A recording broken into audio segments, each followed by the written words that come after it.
A'udzu billahi minasyaitonir rajim. Bismillahirrahmanirrahim.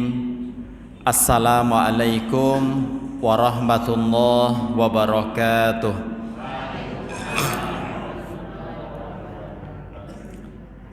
Alhamdulillah wassalatu wassalamu ala Rasulillah. Asyhadu an la ilaha illallah wa asyhadu anna Muhammadan abduhu wa rasuluh. Ya ayyuhalladzina amanu taqullaha haqqa tuqatih wa la tamutunna illa wa antum muslimun. Allahumma arhamna bil Qur'an, yang artinya, wahai orang-orang yang beriman, bertakwalah kepada Allah dengan sebenar-benar takwa, dan janganlah kita meninggal kecuali dalam keadaan beragama Islam. Tawaffana muslimin wa alhiqna bis salihin. Setiap saat dan setiap hari kita berdoa, mudah-mudahan kelak ketika kita meninggal dalam keadaan husnul khotimah, dan mudah-mudahan kita baik di dunia maupun di akhirat dikumpulkan dengan orang-orang yang saleh. Hadirin yang dimuliakan Allah, yang pertama, alhamdulillah atas karunia dari Allah, amal soleh menjadi sempurna, dan alhamdulillah atas karunia dari Allah kita istiqomah menghadiri majelis ilmu. Mudah-mudahan ini bernilai sebagai ibadah, dan mudah-mudahan pula ibadah kita diterima oleh Allah Subhanahu wa ta'ala. Salawat dan salam semoga dilimpahkan kepada Nabi Muhammad sallallahu alaihi wasallam dan umatnya yang istiqamah hingga akhir zaman. Dan manusia yang paling kita cintai adalah Nabi Muhammad sallallahu alaihi wasallam, yang kalau kita mencintai Nabi sallallahu alaihi wasallam mendapatkan keutamaan. Apa keutamaannya? Nabi sallallahu alaihi wasallam bersabda, al-mar'u, seseorang itu besok di akhirat ma'a, bersama, man ahabba, siapa yang dicintainya. Mudah-mudahan kelak di akhirat nanti kita dikumpulkan bersama Nabi Muhammad sallallahu alaihi wasallam. Baik, hadirin yang dimuliakan Allah semuanya, pada sehat Bapak dan Ibu? Alhamdulillah. Mungkin suaranya kurang jelas, mohon maaf ya, karena 9 hari yang lalu habis cabut gigi gitu ya. Jadi mohon maaf kalau suaranya kurang jelas ya. Sudah alhamdulillah mending ya. Baik, pagi ini kita akan mentadaburi surat Wal Asri, atau namanya surat Al-Asr. Salah satu maknanya adalah waktu, dan makna yang lain adalah Al-Asr itu artinya waktu sore menjelang maghrib. Dan surat Wal Asr ini termasuk ayat Makkiyah. Makkiyah itu ayat-ayat yang diturunkan untuk meningkatkan iman. Salah satunya namanya wal asri, yaitu kita diingatkan bahwa wal asr, waktu sore berarti sebentar lagi malam. Seakan-akan mengingatkan kita, alhamdulillah kita sekarang hidup, ada yang usianya 30, ada yang 40, ada yang 50, ada yang 60, ada yang 70. Berarti sebentar lagi apa Bapak Ibu? Meninggal. Makanya wal asri, ayat surat yang dikenal dengan makkiyah, mengingatkan kita jangan lupa di dunia itu hanya sementara. Sedangkan kehidupan kita yang sebenarnya bukan di dunia tapi di akhirat. Baik, kita akan mengkaji, mentadaburi surat wal asr. Saya bacakan dulu. A'udzubillahi minasyaitonirrajim. Bismillahirrahmanirrahim. Wal asr, demi masa. Tadi saya ulangi, demi waktu asar. Diingatkan kepada kita bahwa kalau mengkaji surat wal asr seakan-akan mengingatkan, yuk jangan lupa bekal amal soleh karena sebentar lagi kita akan pindah. Ya, wal asr, innal insana lafi khusrin. Ini yang berbicara Allah secara umum Bapak Ibu. Yang namanya manusia itu dalam keadaan sedang rugi secara umum. Secara khusus tidak semua, ya, yang namanya manusia sebenarnya dalam keadaan rugi secara umum. Kalau binatang tidak ada hisab, tanaman tidak ada hisab. Binatang kalau disembelih meninggal selesai. Tanaman kalau dimakan manusia selesai. Tapi kalau manusia tidak selesai. Kita hidup ada masalah, pasti ada masalah, tetapi Islam memberi solusi. Saat besok mati, secara umum masalah mulai banyak. Illalladzina amanu wa amilus solihat wa tawasau bil haqqi wa tawasau bis sabar. Secara umum memang manusia rugi, tapi secara khusus tidak semuanya rugi. Yaitu dalam surat wal asr ini, yang tidak rugi adalah orang yang memiliki iman, orang yang beramal soleh, orang yang berdakwah, dan orang yang sabar. Maka pada pagi hari ini kita akan membahas 5 kiat agar hidup kita tidak rugi. Dalam surat wal asr kan 4 kriteria yang tidak rugi. Ustadz, kenapa ada 5? Saya tadi membaca tafsir As-Sa'di rahimahullahu ta'ala.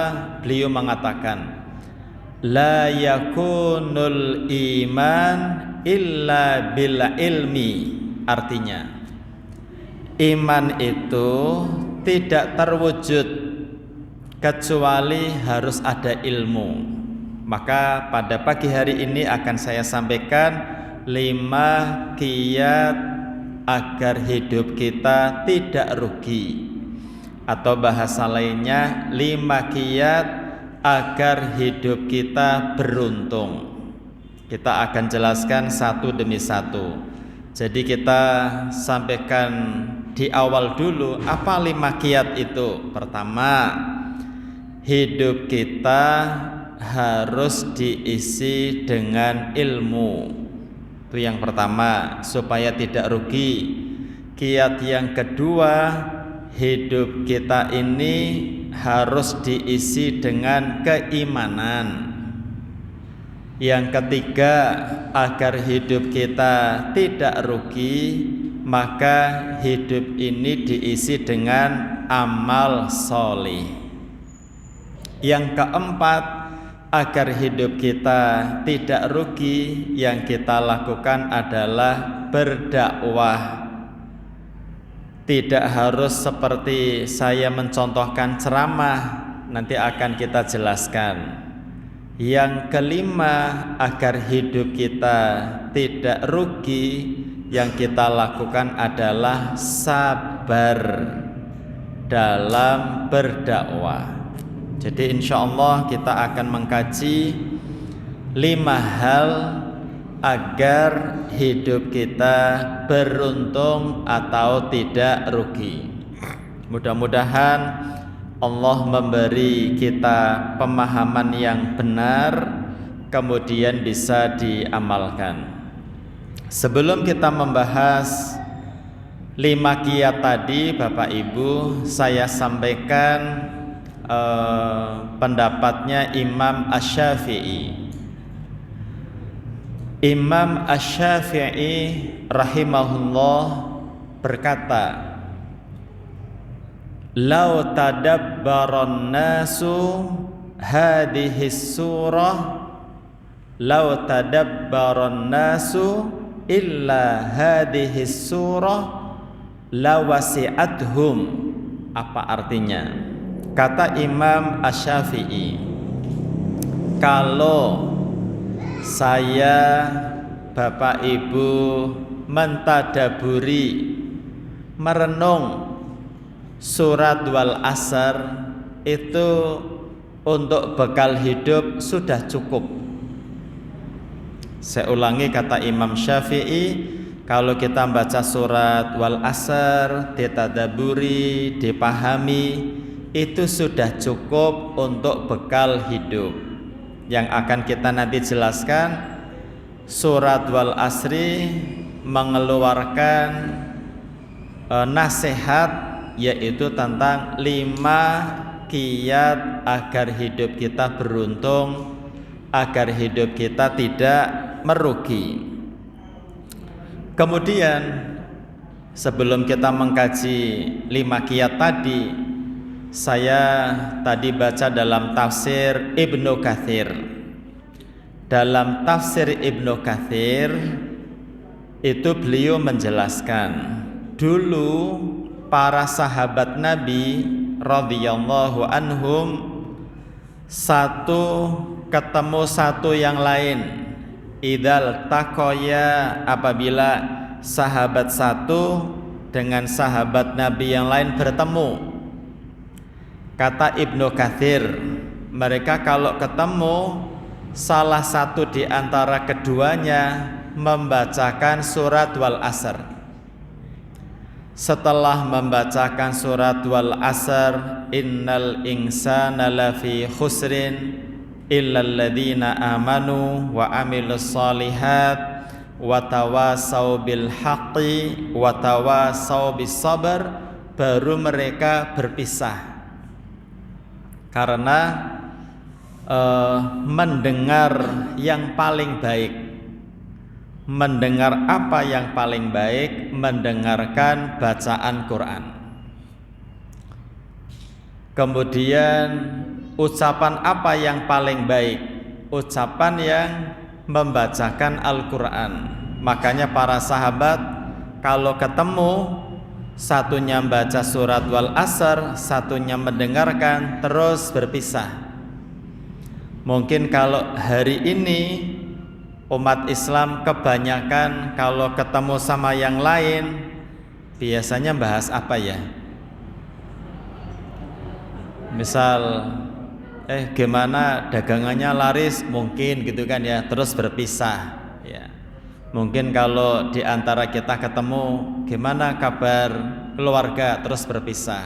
Ya ndak ada masalah, tapi inti yang kita ambil, sebaiknya kalau kita bertemu di samping berbicara dunia juga saling mengingatkan. Misalnya saling ketemu, apa ya, kalau ketemu kemudian sebelum berpisah ngomong apa, mengambil intisari dari para sahabat tadi. Kalau ketemu baca wal asar kemudian pisah. Mungkin bahasa lainnya, gimana masjidnya rame apa enggak? Yuk sholat berjamaah terus pisah, misal gitu kan ya. Itu kan salah satu inti dari surat wal asar. Baik, kita akan mengkaji, tema kita adalah 5 kiat agar hidup kita beruntung atau tidak rugi. Yang pertama adalah al-ilmu. Apa maksudnya? Maksudnya adalah orang beriman dalam hidupnya yang Nabi sallallahu alaihi wasallam menjelaskan thalabul ilmi faridhatun ala kulli muslimin. Thalabul ilmi, kalau terjemah enaknya ngajilah gitu. Ngaji kayak kita sekarang. Ngaji hukumnya fardu. Apa Ustadz bedanya fardu sama wajib? Kalau fardu itu di atas wajib. Contoh fardu, sholat itu fardu. Puasa Ramadan itu fardu. Jadi wajib di atas wajib karena dalilnya sahih sekali, perintahnya jelas sekali. Makanya surat ayat pertama turun ke bumi yaitu Iqra. Saya ulangi Bapak Ibu, Al-Quran 30 juz itu dari Lauhil Mahfud. Apa sih Ustadz Lauhil Mahfud? Lauh itu ya kalau bahasa kita apa ya, memang nggak bisa digambarkan. Jadi kayak Lauhil Mahfud buku induk, tapi kita tidak tahu seperti apa. Wallahu a'lam. Yang terjaga di atas langit. Lauhil Mahfud ke langit dunia diturunkan 1 geluntung. Jadi 30 juz dari Lauhil Mahfud ke langit dunia itu 1 geluntung 30 juz. Baru dari langit dunia diturunkan ke kita Mekah Madinah baru bisa per ayat, bisa per surat. Nah, yang pertama turun ke bumi itu Iqra. Artinya bacalah. Berarti bisa diambil kesimpulan memang ngaji, belajar itu wajib. Kalau saya terjemahkan dengan bahasa lain, supaya hidup kita beruntung, Bapak dan Ibu, saya, Bapak dan Ibu harus ngaji. Harus ngaji sebagaimana harus sholat. Bisa di sini sepekan sekali, bisa di masjid lain, bisa lihat di YouTube, mau dari ustadz manapun. Sing penting apa Bapak Ibu? Sementing ustadz kalau menyampaikan ada dalilnya. Karena orang itu menjadi kuat bukan ucapannya, tapi dalilnya benar apa enggak. Qurannya ayat berapa, surat apa, hadisnya riwayat siapa, kalau perkataan sahabat siapa, tabi'in bagaimana, tabi'unat tabi'in. Ala kulli hal, yang dimaksud agar hidup kita beruntung, ndak boleh libur dari ngaji. Dimanapun, mau YouTube, mau di TV, mau di radio, mau di HP, mau online, mau offline, harus ngaji.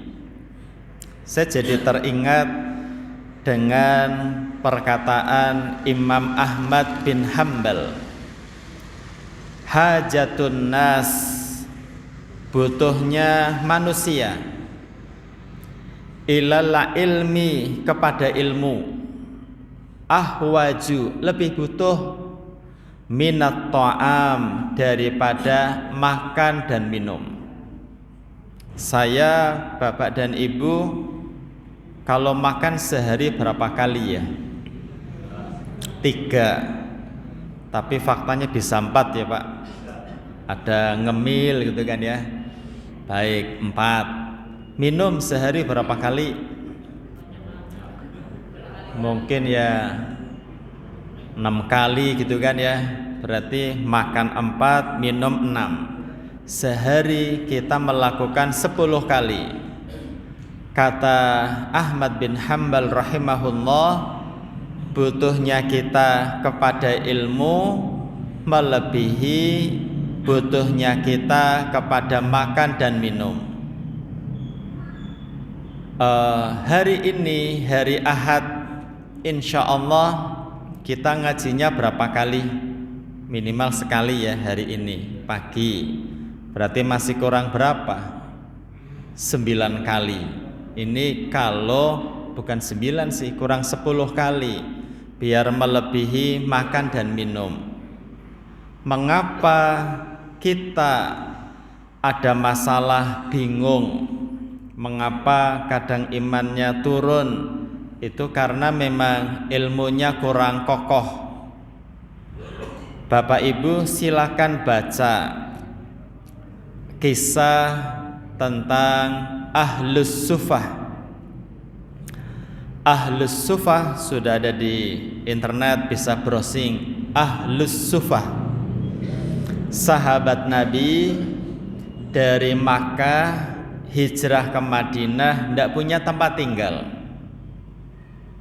Mereka tinggalnya di masjid. Ahlus Sufah. Imam Al-Qurtubi pernah mengatakan terkadang jumlah Ahlus Sufah sampai 300 orang.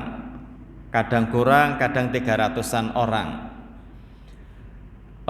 Kata Abi Hurairah mengatakan kepada Nabi dan para sahabat yang lainnya, menceritakan Ahlus Sufah, kita rata-rata di awal Islam hijrah, masing-masing Ahlus Sufah, masing-masing yang tinggal di masjid, tidak punya rumah, itu rata-rata mereka memiliki satu kain. Jadi orang Arab dulu Bapak Ibu pakaiannya seperti yang sekarang dipakai untuk umroh. Yang lembar atas namanya ridaun, yang lembar bawah namanya izarun. Bapak mungkin ngerti pakaian ihram ya, kalau ibu-ibu mungkin paham juga. Jadi pakaiannya untuk yang rida di atas sama sarung di bawah. Dan mereka rata-rata hanya punya satu kain.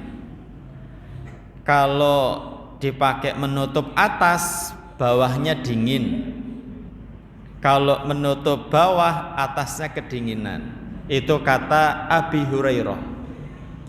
Karena memiliki ilmu, mereka tidak silau dengan dunia, nyaman hidupnya. Padahal satu lembar. Silakan browsing di internet, baca tentang kisah Ahlus Sufah. Makan kalau ada makanan yang ngirim. Kalau mereka berdiri, dari duduknya pelan-pelan. Kalau enggak pelan-pelan, bisa auratnya kelihatan. Kalau dari berdiri menuju duduk, duduknya pelan-pelan. Kalau tidak, auratnya kelihatan. Itu karena ilmunya kuat. Istri dinasehati susah gara-gara enggak ngaji. Suami terlalu kasar kepada istri gara-gara enggak ngaji. Makanya ada setan.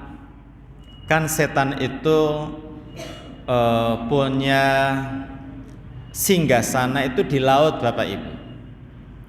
Jadi setan itu punya singgasana di laut. yang rajanya iblis. Dan setan itu dibagi oleh iblis berbagai pasukan, kemana. Nanti lapor kepada iblisnya, lapor, saya sudah mengganggu manusia yang tadinya taat jadi tidak. Kata pimpinan setan, diam. Setan yang satu lapor, begini-begini, setannya biasa. Ada satu setan yang ngomong, saya mengganggu 2 orang, akhirnya cerai. Kata pimpinan setan, nikmas syaiton anta, artinya kamu setan terbaik. Jadi kalau ada keluarga kemudian cerai, itu yang bikin cerai digoda oleh setan terbaik. Makanya salah satunya biar hidupnya bahagia, bapaknya fardu untuk ngaji, istrinya juga fardu.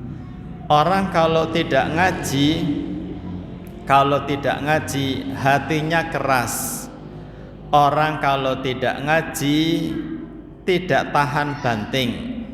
Orang kalau tidak ngaji, kayak bahasanya itu, ya, HP sudah baterainya low. Makanya kata Imam Asy-Sya'di rahimahullahu ta'ala, beliau mengatakan, la yakunul iman illa bil ilmi. Tidak terjadi iman kecuali harus berilmu, harus, ya, bahasa kita ngaji gitu ya.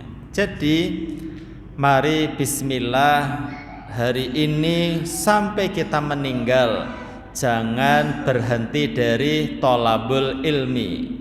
Di masjid manapun, ustadz siapapun, yang penting dalilnya jelas, mau dari dunia internet mau offline silakan gitu ya. Jadi sangat bagus. Saya pernah mengisi di sebuah pengajian, ngisi beberapa kali di tempat yang sama.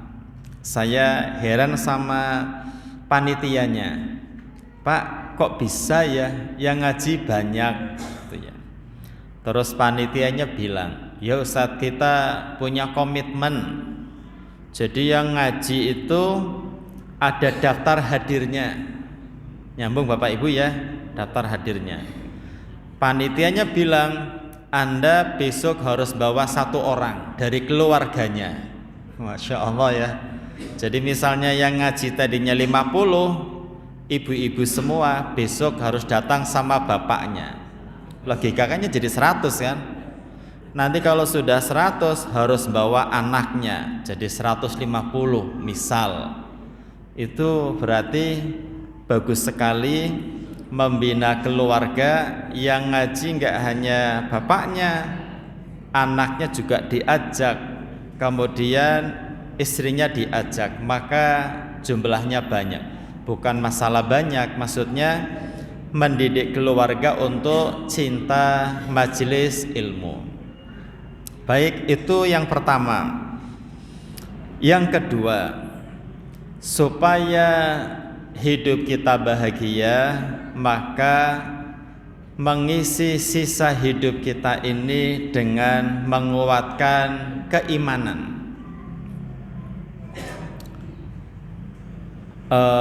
Al-Ustadz Dr. Ali Muhammad As-Sallabi dalam kitabnya Silsilatu Arkanil Iman, Profesor Dr. Ali Muhammad As-Sallabi, bukunya banyak, salah satunya Silsilatu Arkanil Iman. Beliau menjelaskan yang dimaksud dengan iman, kata beliau ya, jadi kalau bicara ilmu iman ya, kalau bicara iman berarti bicara rukun iman. Rukun iman ada berapa Bapak Ibu? 6 ya. Pertama, iman kepada siapa? Allah. Yang kedua, kepada malaikat. Yang ketiga, beriman kepada kitab-kitab Allah. Yang keempat, beriman kepada Nabi dan Rasul. Yang kelima, beriman kepada hari akhir. Yang keenam, beriman kepada takdir. Bapak Ibu yang dimuliakan Allah Subhanahu wa ta'ala, yang kedua kita akan membahas iman. Berarti yang dimaksud dengan iman sebagaimana pendapatnya Profesor Dr. Ali Muhammad As-Sallabi, yaitu ada 6. Yang pertama, kita hidup, Bapak Ibu yang dimuliakan Allah, dalam rangka hanya ibadah kepada Allah dan tidak berbuat syirik. Jadi kalau bicara iman, supaya hidup kita beruntung, kita hidup sama sekali tidak boleh berbuat syirik. Saya pernah bersama istri ke pasar ya. Kebetulan kayaknya habis sholat subuh terang dikit ke pasar. Saya sama istri beli apa saya lupa gitu ya.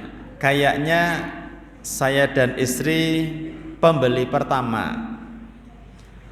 Beli sayur apa gitu ya. Terus uangnya itu dikipas-kipaskan ke barang-barang lain. Sambil bilang laris.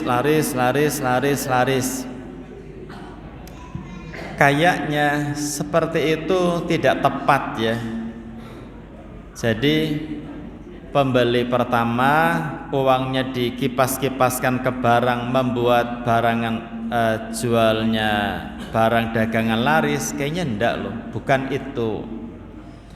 Jadi pemahaman seperti itu harus ditinggalkan. Khawatir lupa Allah, ingatnya uang kertas dikipas-kipaskan. Karena yang namanya syirik ya sampai hari kiamat pasti ada. Jangankan syirik yang besar, syirik kecil saja berbahaya. Jadi yang namanya syirik, jangankan besar, yang kecil saja berbahaya. Apa sih Ustadz syirik kecil? Ya banyak. Kayak kita beramal supaya dipuji orang, itu kan syirik. Riya kecil itu berbahaya, menghapus amalan. Kalau syirik besar, menghapus amalan dari awal sampai akhir. Jadi syirik itu memang mengerikan. Misal gini, ini misal. Tapi mohon jangan sensitif ya. Nanti akan saya jelaskan. Syirik besar ini hanya contoh. Seseorang datang ke dukun. Ini contoh saja. Mbah, ini saya sakit tidak sembuh-sembuh. Saya dagangan sepi. Ini anak saya belum nikah. Ini anak saya belum kerja. Gimana caranya ya Mbah? Misal, ini misal saja. Dukunnya ngasih air dicampur bunga, kemudian mengatakan nih nanti diminum ya jam 2 pagi lebih 2 menit 2 detik gitu kan ya. Terus orang ini percaya. Ini mohon maaf jangan sensitif. Ini masuk kategori syirik besar. Syirik besar itu bisa menghapus seluruh amalan. Kalau syirik kecil contohnya, saya sholat subuh. Wah, saya menjadi imam, akan saya lamain nih sholat subuhnya. Maka syirik kecil itu menghapus sholat subuhnya tok. Tapi kalau syirik besar menghapus amal dari awal.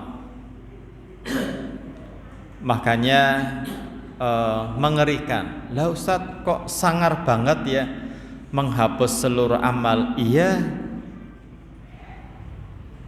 Jadi memang kata Allah, la yahbatanna amaluk. Ya. Lau asyrakta, kalau kita berbuat syirik, syirik di sini bukan kecil yang besar. Kayak tadi, Ustaz dari mana tahu kok kedukun syirik besar? Nabi sallallahu alaihi wasallam bersabda, man barang siapa ata mendatangi arrafan. Arrafan itu artinya peramal, masuk di dalamnya dukun. Apa kata Nabi? Lam tuqbal lahu salatun arba'ina lailah. Saya ulang ini, datang ke dukun, fasa'alahu an syai'in, baru nanya Bapak Ibu, datang ke dukun peramal nanya, 40 hari sholatnya enggak diterima. Datang nanya, belum percaya, datang nanya, itu 40 hari sholatnya enggak diterima. Fasaddaqahu bima yaqul, wis nanya, fasaddaqahu, dia percaya, yakin yang dikatakan dukun. Ini namanya syirik besar. Faqad kafara, maka dia telah kafir. Au asyraka, dia telah syirik.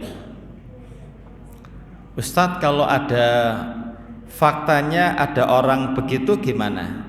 Ya kalau sudah ya sudah. Ini misal saya kasih ilustrasi.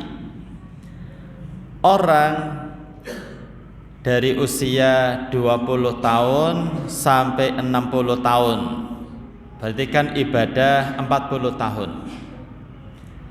Kedukun sehari, maka 40 tahun amalnya kosong. Terus dia taubat, mendapat hidayah dari Allah. Dia taubat usia 60 tahun, terus meninggal. Ini saya ilustrasikan dulu ya. 20 tahun sampai 60 tahun dia beramal soleh baik. Berarti kan ibadah 40 tahun ya. 40 tahun. Satu hari ke dukun yang syirik besar tadi, 40 tahun amalnya kosong. Kayak ya kosong, wong amalannya terhapus. Terus dia sehari ke dukun, kemudian sehari berikutnya taubat. Sehari berikutnya taubat, tauhid, tidak berbuat syirik. Amalan sehari itu bisa menyelamatkan hidupnya. Nyambung apa enggak ya? Ya. Jadi ternyata amalan 40 tahun bisa terhapus dengan perbuatan syirik. Ya, amalan taubat 1 jam, 1 jam dia taubat, itu bisa menyelamatkan hidupnya sehingga masuk jannah. Mangkana akhiru kalamihi la ilaha illallah dakhalal jannah. Jadi 1 jam dia taubat bisa menyelamatkan hidupnya 60 tahun. Yang salah begini, wah syirik enggak apa-apalah, nanti kalau mau meninggal taubat, enggak boleh. Siapa tahu dia enggak dapat hidayah. Makanya kalau bicara hidup biar bahagia, beruntung, iman, tidak boleh berbuat syirik. Jadi bahasa lainnya begini, hidup itu yang penting nggak berbuat syirik, insya Allah aman. Hidup itu bahasanya nggak pernah ke dukun, insya Allah aman.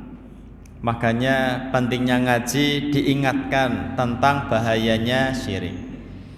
Tadi kata Profesor Dr. Ali Muhammad As-Salabi, iman kepada malaikat, salah satu hikmahnya Bapak Ibu, dimanapun kita berada, dimanapun, di masjid, di luar masjid, kemudian kapanpun berarti ya kapan saja.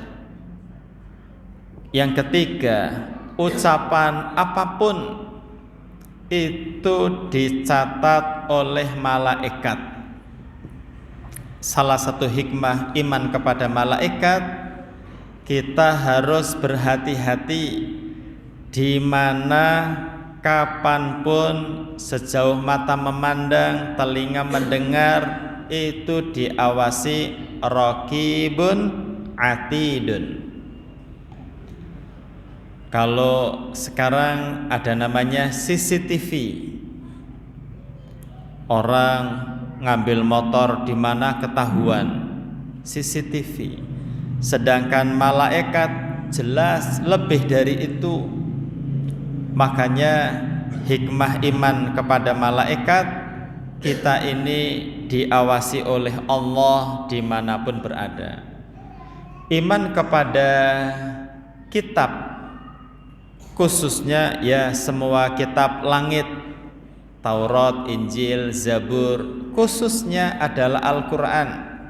Berarti kalau bicara iman kepada kitab, iman kepada Al-Quran.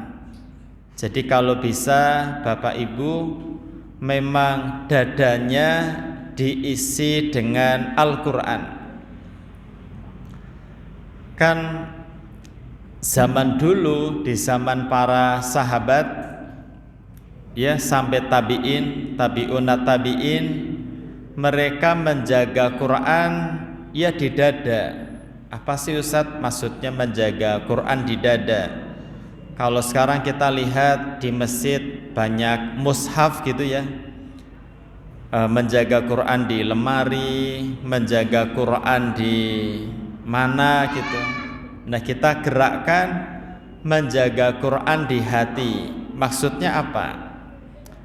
Saya, Bapak Ibu sambil jalan, sambil naik motor, sambil naik mobil, itu bisa hafalan. Jadi dadanya itu isinya Quran. Kalau orang baca Quran, kita menghafal, oh keren sekali itu. Yo minimal 1 juz lah, juz 30. Gimana Bapak Ibu pilih 30 juz apa juz 30 saja? Juz 30 itu semuanya apa pilihan? Pilihan apa ayat-ayat pendek? Kalau boleh izin sama takmir ya, dites satu-satu apa ya? Maksudnya katanya hafal juz 30, ya apa enggak ya? Gimana Bapak Ibu, berani enggak kita tes satu-satu? Kayaknya bubar besok pengajiannya ya. Ada kaidah la nastati kullah la natruku kullah. Kalau kita ndak bisa semuanya, jangan ditinggal semua. Kalau juz 30 sulit, ya jangan ditinggal semua. Maksudnya jangan hanya pilih surat Al-Ikhlas, itu mah insyaallah bisa. An-Nas insyaallah bisa. Al-Falaq biasa. Kalau bisa ditambah. Jadi besok kalau kita meninggal sudah ada juz 30. Ya. Kalau bisa gitu kan ya. Iman kepada hari akhir. Maksudnya Bapak Ibu yang dimuliakan Allah, jangan lupa seluruh aktivitas kita dihubungkan. Ini untuk akhirat saya menguntungkan tidak? Ini kalau kita berbicara iman kepada hari akhir. Saya yakin saya hidup, besok saya mati. Nah, saya bekalnya sudah siap belum? Itu selalu didengung-dengungkan. Makanya dulu ulama salaf di depan rumahnya membuat kuburan. Tujuannya bekerja, keluar rumah ingat mati, pulang ke rumah ingat mati. Itu pentingnya iman kepada hari akhir. Jadi sekarang kita hidup, kemudian insya Allah kemudian kita meninggal, bukan selesai. Itu mulai dibongkar amal soleh kita. Makanya dihubungkan. Ini saya duduk begini, untuk akhiratnya sukses enggak ya? Oh, sukses. Kalau kita membaca misalnya sambil duduk, subhanallah wa bihamdi dan sebagainya misal. Pokoknya ini saya jualan begini, Allah ridho apa tidak ya? Saya jual mangga, saya ditanya sama orang, Mas, mangganya manis enggak? Saya harus menjawab, gimana biar akhirat saya sukses? Oh, ini mangganya rada asam, manis rada asam. Itu namanya dihubungkan dengan akhirat. Tapi kalau enggak dihubungkan dengan akhirat, Mas, mangganya manis. Oh, mantap. Padahal rada asam. Itu namanya kita perspektifnya itu hari akhir, tidak hanya dunia. Iman kepada takdir. Iman kepada takdir. Yakinlah Bapak Ibu yang dimuliakan Allah, kita insya Allah orang beriman. Apapun yang menimpa kita insya Allah baik. Kekurangan harta, sakit, ada masalah, insya Allah baik. Ustadz kok baik gimana? Dengan begitu menggugurkan dosa-dosa. Hidupnya ada masalah, ndak apa-apa, karena yang punya masalah seluruh manusia. Ustadz, saya hidup kok terasa gimana, selalu ada masalah. Semua orang punya masalah.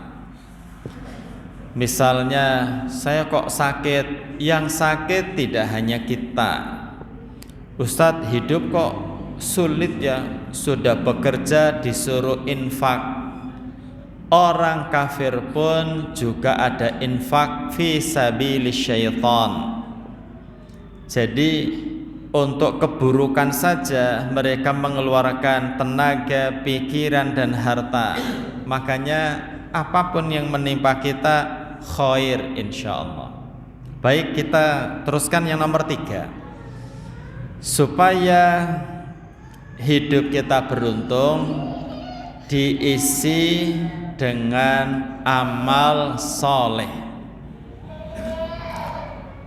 Menurut Asy-Syaikh Sayyid Murad Salamah, Asy-Syaikh Sayyid Murad Salamah, disebut dengan amal soleh kalau terpenuhi 3 hal. Saya ulang ini, kata Asy-Syaikh Sayyid Murad Salamah, disebut dengan amal soleh jika terpenuhi 3 hal. Kalau tidak terpenuhi 3 hal bukan amal soleh. 1, kata beliau, al-Islam. Yang melakukan harus muslim.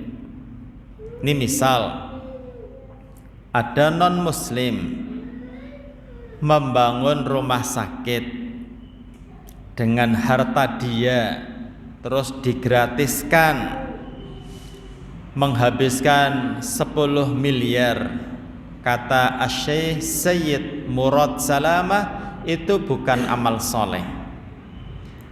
Ini ada orang muslim sedekah, ngasih kepada orang yang lapar, ngasih nasi bungkus dengan minuman harga 10.000, dia muslim, itu namanya amal soleh. Jadi amal soleh itu hanya bisa dilakukan kita. Ini misal Ronaldo kan belum muslim kan ya, nyumbang untuk Palestina. Kata Asy-Syaikh Sayyid Murad Salamah, bukan amal soleh. Nyumbang dengan sepatu emas dijual harga miliaran, nyumbang gak ada manfaatnya, itu bukan amal soleh. Yang kedua, kata beliau, disebut dengan amal soleh adalah al-ikhlas, harus ikhlas. Saya ngaji gak enak sama teman, wah gak enak sama takmir, itu bukan amal soleh. Mohon maaf, saya melakukan umroh, saya melakukan umroh karena saya kata orang punya uang kok nggak umroh, saya nggak enak lah, saya daftar umroh. Itu bukan amal soleh. Kenapa? Nggak ikhlas. Jadi yang disebut dengan amal soleh harus ikhlas. Yang ketiga yaitu al-mutaba'ah. Disebut dengan amal soleh, amalan tersebut diajarkan oleh Nabi Muhammad sallallahu alaihi wasallam. Itu namanya amal soleh. Tapi kalau ibadah, beramal tidak diajarkan Nabi, tidak masuk kategori amal soleh. Saya sering mencontohkan, Ustadz, saya lagi punya hajat, biar terkabul saya melakukan puasa weton. Maka itu bukan amal soleh. Dari mana? Karena puasa weton, kelahiran seseorang, tidak diajarkan oleh Nabi sallallahu alaihi wasallam. Apa yang diajarkan? Ya Senin Kamis, puasa Daud, Ayyamul Bid, puasa Arafah, puasa Asyura, puasa dan sebagainya yang ada dalilnya. Jadi supaya kita hidupnya beruntung, yang kita lakukan isi sisa hidup kita dengan amal soleh. Jangan lupa amal soleh itu ya ikhlas, ya mutabaah kepada Nabi sallallahu alaihi wasallam. Sekarang yang keempat, supaya hidup kita beruntung, kita mengisi sisa hidup kita dengan dakwah. Da'a yad'u itu artinya mengajak. Jadi minimal di lingkungan keluarga, suami mengajak istri, istri mengajak anak, itu minimal dalam keluarga saling mengajak supaya beruntung. Intinya hidup itu ngajak kebaikan. Apa manfaatnya? Di dalam hadis riwayat Muslim, man barang siapa dalla ngasih tahu, nunjukin, ngajak ala khairin kepada kebaikan, falahu maka orang yang ngajak tadi mithlu ajri fa'ilihi, mendapatkan pahala orang yang diajak kemudian mengamalkan. Ini contoh, seorang ayah ngasih tahu kepada istrinya dan anaknya, misal membiasakan dzikir pagi. Akhirnya istrinya dzikir pagi, anaknya dzikir pagi. Itu menjadi tradisi keluarga. Habis subuh dzikir pagi, habis sholat asar dzikir sore. Terus bapaknya meninggal, bapaknya meninggal, istrinya meninggal, tinggal anaknya. Ini ceritanya misal anaknya 5, lima-limanya istiqomah dzikir pagi, maka di alam barzah, di alam kubur, panen pahala dari 5 orang tadi. Meskipun sudah meninggal, seakan-akan masih dzikir pagi dan sore. Singkat cerita, 5 anak ini punya anak 5. Jadi total berapa? 25. Karena tradisi keluarga begitu, anaknya nularin ke cucu terus, maka bapaknya di alam barzah, ibunya mendapat dari 25 orang kayak lagi dzikir pagi dan sore. Yang 5 cucu tadi punya anak 5 lagi. Wah, jadi berapa itu? Itu contoh. Maka mumpung masih hidup, waman ahsanu kaulan mimman da'a ilallah. Apa artinya? Berbicara kayak saya berbicara, Anda berbicara, di seluruh dunia bicara paling baik itu adalah ngajak kebaikan.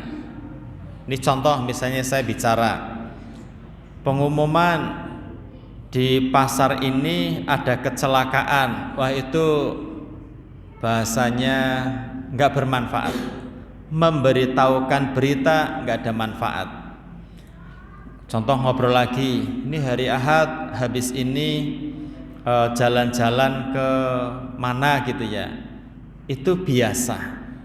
Ngobrol apa lagi ya? Yang paling hebat di muka bumi ini, ucapan yang paling baik adalah yuk sholat jamaah, yuk ngaji. Itu ucapan ranking 1. Ini misal ya, misal semenit, 5 menit saya baca Quran, 5 menit baca Quran, dapat 1 halaman, pahalanya besar. 5 menit ngajak orang, pahalanya mengalahkan baca Quran. Kok bisa ya? Saya sedekah 5.000 rupiah punya pahala, sama ngajak orang yuk bersedekah, itu lebih gede yang yuk ngajak sedekah. Itulah pentingnya hidup supaya beruntung, wis ngajak saja. Ustadz tapi nggak mau, nggak apa-apa. Ngajak orangnya nggak mau, nggak apa-apa. Jangankan kita sekelas Nabi pun ditolak, nggak apa-apa. Sementing menyampaikan. Kalau kata Nabi, kalau bapaknya nggak dapat hidayah, mudah-mudahan anaknya. Nyata Khalid bin Walid, panglima besar terhebat, Khalid ibnul Walid. Al-Walid tokoh kafir ranking 1. Kalau ada istilah 10 orang dijamin masuk surga, ini ada orang yang dijamin masuk neraka. Abu Jahal, Abu Lahab, siapa tahu anak keturunannya mendapat hidayah. Sama Ikrimah anaknya menjadi muslim, contoh gitu ya. Jadi tidak usah putus asa, ngajak. Urusan dapat hidayah langit, ngajak urusan kita, gitu kan ya. Jadi supaya hidupnya beruntung, minimal ngajak lingkup keluarga, karena nanti mendapat pahala seperti pelaku. Sederhananya begini, saya pernah disurhati Bapak Ibu, ada orang punya kelebihan. Kelebihannya apa? Pintar ngomong sama orang kaya. Jadi saya mendengar ceritanya itu senang. Ustadz, saya itu ngobrol sama orang kaya, bahwa saya nggak ngobrol kepada semua orang yang kira-kira dermawan dan mau nyumbang gitu. Saya ngomong sama seseorang di tempat kita lagi rehab masjid, terus dia donatur paling tinggi, ratusan juta. Nih penting Bapak Ibu, yang ngasih tahu, Pak, di daerah kita lagi renov masjid, kalau mau nyumbang silakan. Terus dia nyumbang misal 200 juta. Yang nyumbang dengan yang ngasih tahu pahalanya gimana? Sama. Falahu mithlu ajri fa'ilihi, persis dapat pahala seperti yang dia lakukan. Berarti apa? Supaya beruntung, wis ngajak saja, dakwah bahasanya. Seseorang selamat dari neraka itu kalau dirupiahkan harus bayar berapa, Bapak Ibu? Orang nih tadinya nggak dapat hidayah, akhirnya kan selamat dari neraka. Itu kalau dirupiahkan berapa triliun? Ya Allah, orang nggak pernah sholat, cuman kita ngajak, apa jenengan kalau mati sudah siap, terus dapat hidayah dia, sholatnya bagus, kayaknya 2 triliun pun nggak bisa membayar hebatnya dia dapat hidayah. Jadi supaya beruntung, wis ngomong yang baik, tapi dengan syarat ngomong yang baik dan lembut. Wong Nabi Musa dan Harun disuruh Allah menasehati orang paling kafir, kan Fir'aun. Gimana nggak paling kafir mengatakan ana rabbukumul a'la, nih saya Tuhanmu, orang paling parah. Kata Allah pun mengatakan kepada Nabi Musa dan Harun supaya mengatakan dengan yang lembut. Baik, yang terakhir Bapak Ibu, yang kelima, as-sabru fid dakwah. Yang kelima, supaya kita beruntung, yang kita lakukan sabar. Kata Asy-Syaikh Ibnul Baz rahimahullah, sabar itu kan ada 3, kata beliau. 1, ala ta'atillah, taat kepada Allah ya harus sabar. Yang kedua, ala tarkil ma'asi, meninggalkan maksiat juga sabar. Yang ketiga, as-sabru alal qadha, sabar atas ketentuan dari Allah. Saya sering mengingatkan Bapak Ibu, misalnya sabar atas keputusan dari Allah. Bapak Ibu tahu Nabi Ayub kan ya? Ya Allah, Nabi pilihan Allah, diuji bahasanya lebih dari 10 tahun sakit. Saya juga sering menyampaikan kepada Bapak Ibu sahabat yang meninggal tahun 104 atau 5 Hijriah, namanya Abu Kilabah. Tangannya buntung, kakinya buntung, sabar. Jadi memang bahasanya orang beriman itu namanya sabar itu wajib. Gak hanya ada musibah Bapak Ibu, kita taat saja harus sabar. Meninggalkan maksiat juga harus sabar. Apalagi zaman sekarang kebanyakan orang mikirnya dunia. Kebanyakan orang mikirnya dunia. Beda dengan zaman dulu, gimana akhirat. Kalau sekarang dunia tok. Bapak Ibu kalau di rumah pernah nggak bahas gini Bapak Ibu? Di rumah, yuk bareng-bareng nanti sholat malam jam 3 berjamaah. Pernah nggak bilang gitu? Jarang. Mesti di rumah mikirnya dunia. Ketemu keluarga bicara dunia. Pernah ndak sih sekeluarga, yuk bareng-bareng besok Senin, puasa Senin Kemis bareng-bareng, buka bersama? Jarang. Yuk bareng-bareng ya, pekan depan kita setor hafalan juz 30. Ndak ada gitu kan ya. Yuk kita targetkan bulan depan khatam baca Al-Quran 30 juz. Nggak ada. Itu pembahasan di masjid. Kalau di rumah dunia toh. Makanya memang butuh namanya kesabaran.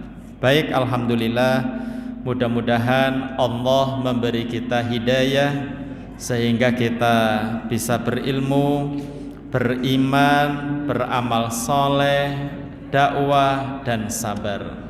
Mohon maaf kalau ada hal-hal yang kurang berkenan. Saya serahkan kepada pembawa acara. Wa akhiru da'wana anil hamdulillah. Assalamualaikum warahmatullahi wabarakatuh.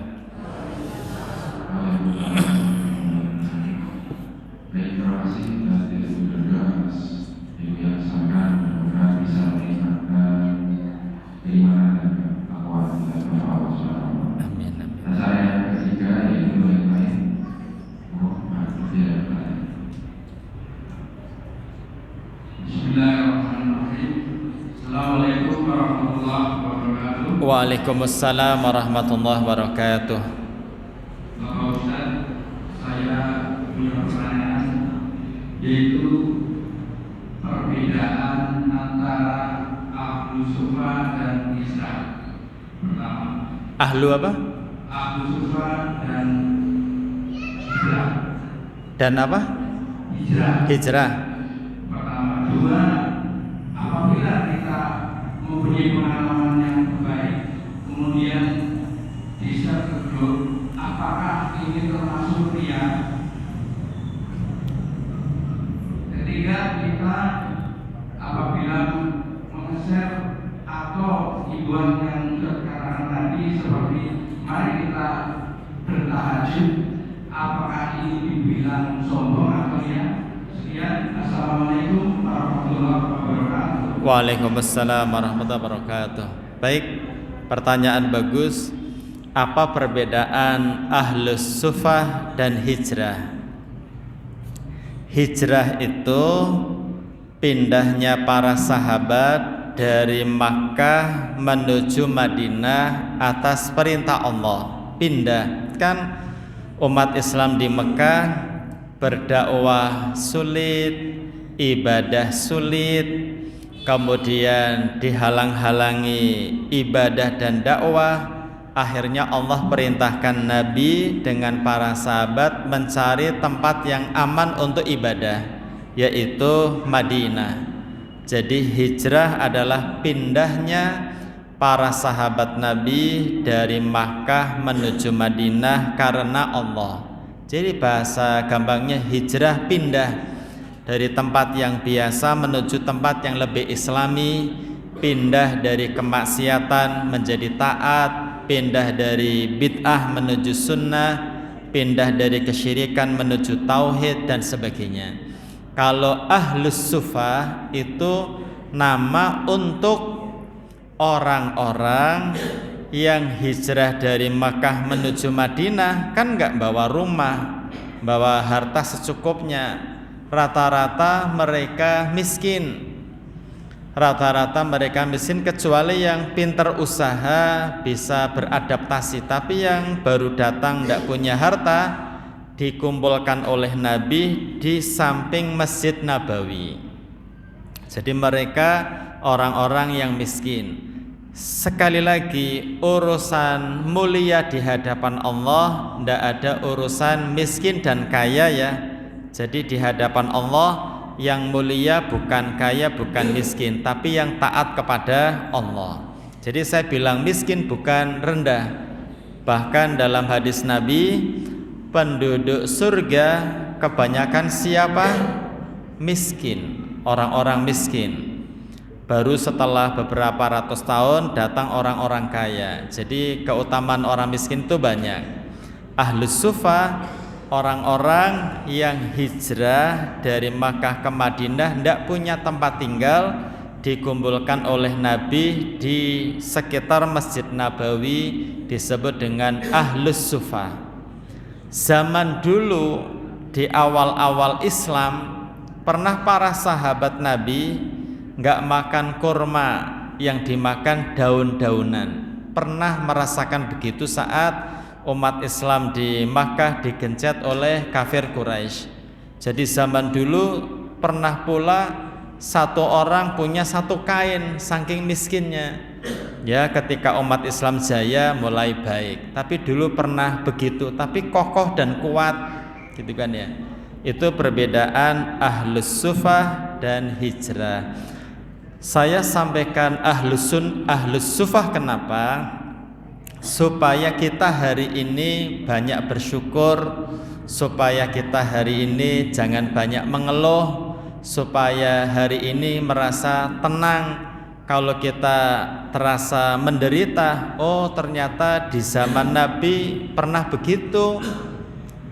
Bahkan Nabi itu makan seadanya, tidur seadanya, tempat tinggal seadanya, biar kita mengaca Nabi, manusia terbaik, terhebat, makannya sederhana, pakaian sederhana, tempat tinggal sederhana. Jadi kita supaya banyak bersyukur dan mengenal ahlus sufah dan hijrah.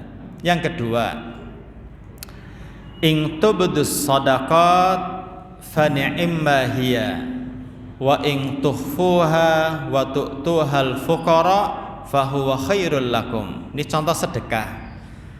Sedekah orang lain tahu dan kita masih jaga keikhlasan, itu enggak apa-apa. Enggak apa-apa. Ini kalau temanya sedekah. Orang lain tahu, kemudian kita masih jaga keikhlasan, itu enggak apa-apa. Tapi kalau disembunyikan itu lebih baik. Sama dengan baca Quran. Baca Quran keras-keras, asal ikhlas enggak apa-apa. Tapi kalau baca Quran pelan, syahdu, khusyuk, itu lebih baik. Tadi hubungannya dengan dakwah ya. Man dalla ala khairin falahu mithlu ajri fa'ilihi. Siapa yang menunjukkan kebaikan kemudian orang itu mengamalkan orang lain, dia dapat pahala dari orang yang melakukan. Misal saya nge-share di grup. Zaman sekarang Bapak Ibu, zamannya fitnah. Apa maksudnya zamannya fitnah? Dulu untuk mengetahui satu ilmu, satu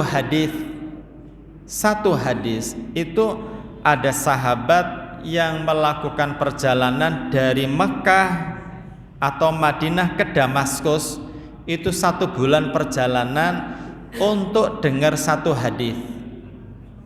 Hari ini bukan 1 bulan, 1 menit bisa 20 hadis kita baca. Ya apa tidak? Yang saya maksud, zaman sekarang zaman aneh. Anehnya apa? Ilmu bertebaran tapi nggak masuk ke hati kita.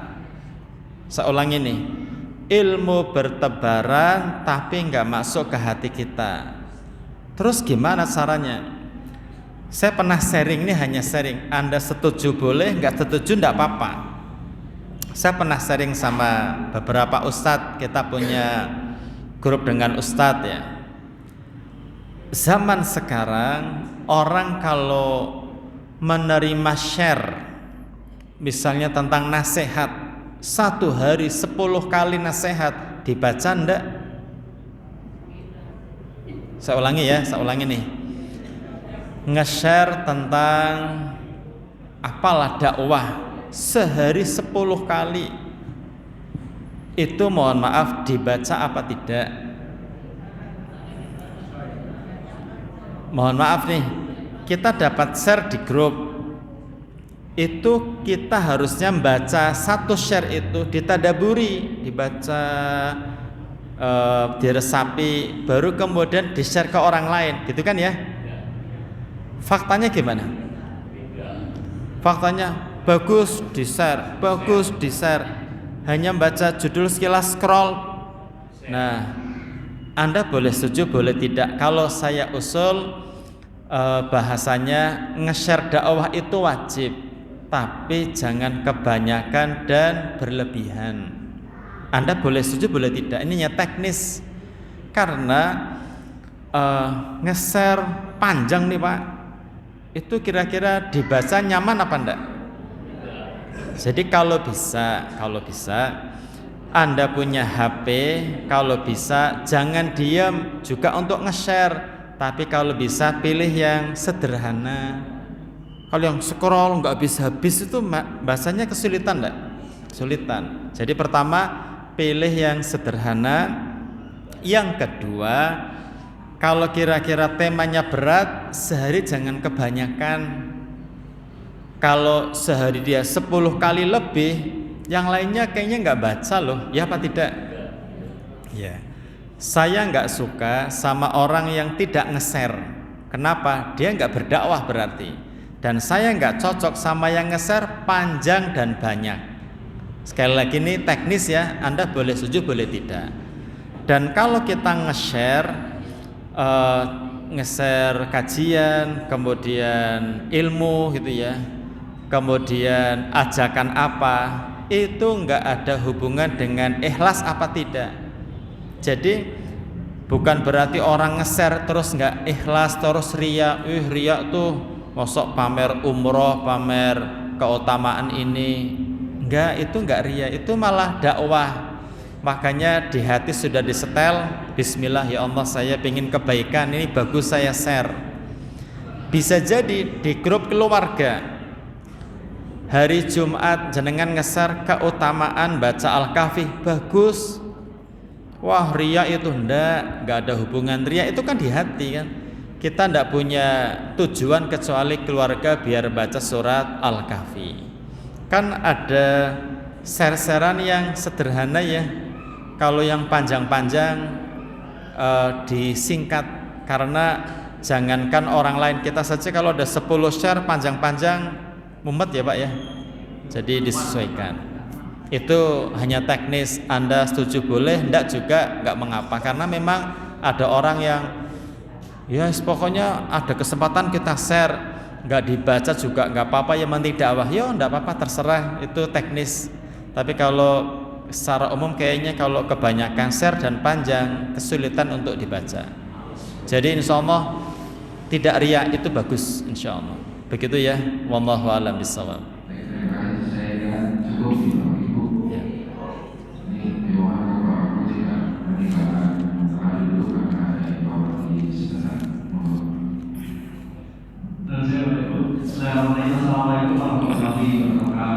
Waalaikumsalam warahmatullahi wabarakatuh.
Waalaikumsalam warahmatullahi wabarakatuh. Terima kasih, monggo apabila ada yang mempunyai kesempatan untuk hadir ke lapangan juga. Baik, terima kasih Ustaz dan Bapak Ibu sekalian. Marilah kita tutup pada acara pada pagi ini dengan alhamdulillah dan kabar Alhamdulillahirabbil alamin. Subhanakallahumma bihamdik asyhadu an la ilaha illa anta astaghfiruka wa atubu ilaik. Wassalamualaikum warahmatullahi wabarakatuh. Waalaikumsalam warahmatullahi wabarakatuh.